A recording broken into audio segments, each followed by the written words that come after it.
Okay, we have Andrew Thomas here. We'll open it up for questions. First one over here on your left. Hey, Andrew. I got a question about Jake Fromm.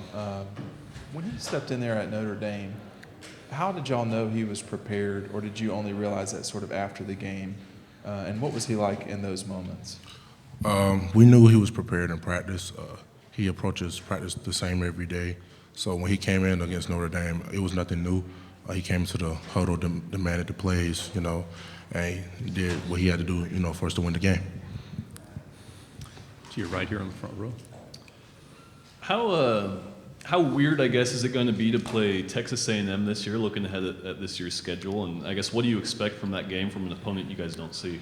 It's kind of cool to, I guess, play another SEC West team because we always play Auburn every year. I'm looking forward to it. I know they're a pretty good team. I'm excited.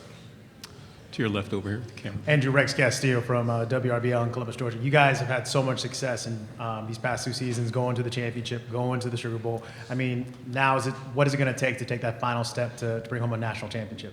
So our motto over the offseason has been do more, and basically that means doing anything and everything you can to, get over the hump to get to the next level, whether that's working out, doing something extra, eating healthier, or anything you can do, watching more film just to, get us over the hump.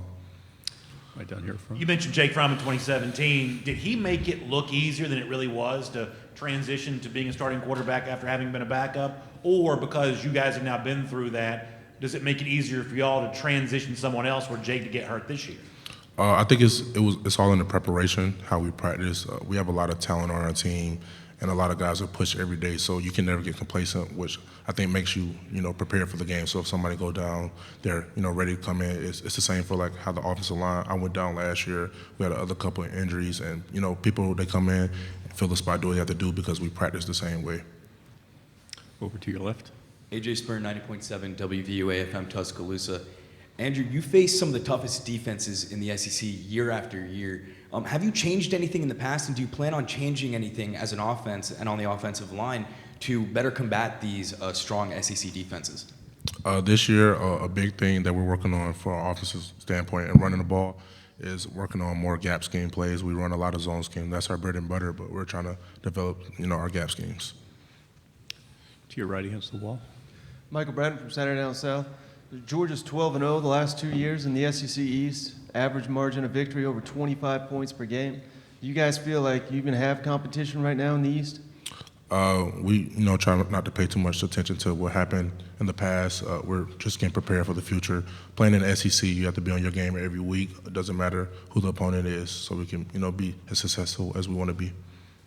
In the middle right here, camera bank. You just sort of touched on that in your last answer, but does this team, with the way the last 2 games against Alabama have gone, do you guys talk about maybe getting another crack at them? Do you guys ever discuss that amongst yourselves?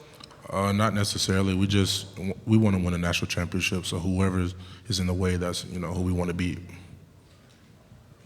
Right here in the front row.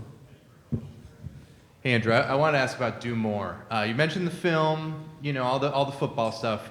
Besides the football thing, practice, things like that, what's your do more? Is it more like reps in the weight room, a higher max? What's your personal, I'm doing this more this offseason? So personally for me, I stay at Athens Ridge off campus in Athens, and we have like a weight room.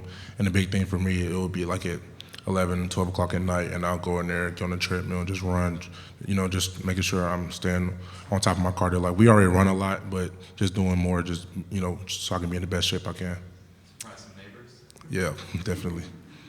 To your left over here. Andrew, what's your earliest memory of playing the piano, and what's your favorite thing to play? My earliest memory would be probably, I would say, in 9th grade. In high school, we had a piano. Sometimes I would go in before band class and practice, and then my favorite song would be All of Me by John Legend. Cage right here, second row. Jake Fromm and DeAndre Swift are 2 of the top Heisman favorites this year. How much personal pride would you take if you were able to kind of block their way to a Heisman Trophy? Would you take some pride in that? A lot of pride. I want to see, all the guys I blocked for be successful. If they could accomplish a goal like that, it would be crazy. To your left over here. Kind of sticking with that same note, do you see this team being more of a run-heavy team because that wide receiver core is so young? I think we're going to be balanced. We're going to be not necessarily 50-50, but we're going to be a balanced team. And we lost a lot of receivers, but we have a lot of guys coming in that are very fast, very explosive, and we're going to see what they can do when we get to camp. Okay, to your left over here. All right, Clay Webb's from our community. I know he's only been on campus for a few months now, but what are some of your early impressions of him and the kind of player that you think he can be?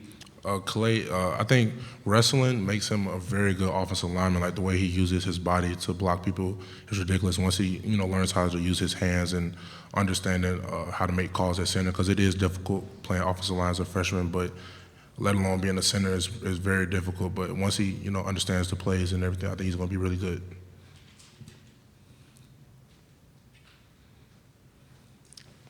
To your left against the wall, to the right.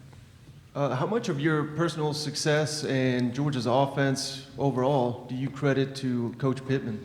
A lot of it. Coach Pittman is one of the best offensive line coaches in the nation. He's helped me develop. I give a lot of credit also to my offensive line coach in high school that helped me, understand a lot of technique before I got to Georgia. Okay, over to your left. Georgia seems to do an amazing job of getting freshmen ready to contribute and compete well on the offensive line. You were a part of that equation. Cade Mays is getting ready to go from being a true freshman All-American into his sophomore year. What's the biggest challenge in terms of getting ready for a true freshman campaign on the offensive line? And then how difficult is it to follow up when the accolades come? I feel like the biggest thing as an offensive lineman is just understanding the playbook.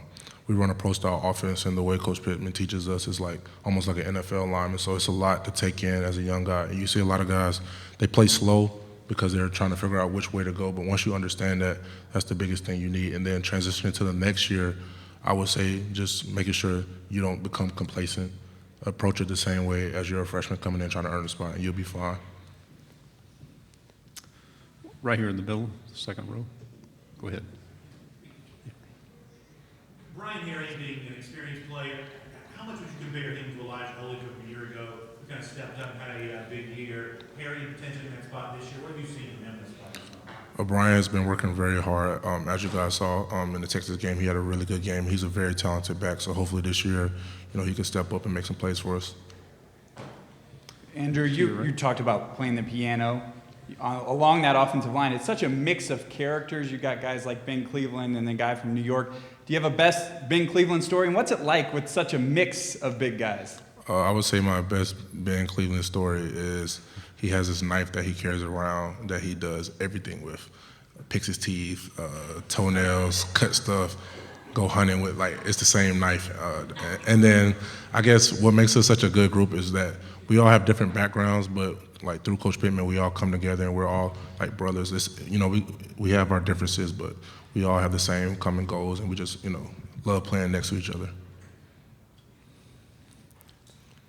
Any final questions? We have Andrew for a few more minutes. Okay. Talking about those guys in that room, do you feel a different sense of responsibility with a guy like JaMarr, bringing him along, and what do you expect from him this year? Yeah, JaMarr is my younger brother. We played together since middle school, so not just him, but a lot of younger guys. I feel like it's my responsibility to help them, transition to, playing more, understanding the offense. As some of the older guys leave, they'll, be prepared when we go. Go down here in the second row again. There's been a lot of talk about you being a vocal leader. Does that extend beyond just offensive linemen and experienced wide receivers? Do you feel the responsibility to also say, hey, y'all get it together too? I mean, is it about more than just offensive line? Yeah, I think being a leader, you have to hold everybody accountable. And then like I talked about, we went to a leadership program earlier in the year, and just understand that all of us have to hold each other accountable. So if I see somebody in the other position, I can call them out, and the same vice versa for me. If I'm not, holding up my end of the bargain, then they can, approach me. It's not just based on my position group. Do we have anything else? Thank you very much, Andrew, for your time. Good luck this year.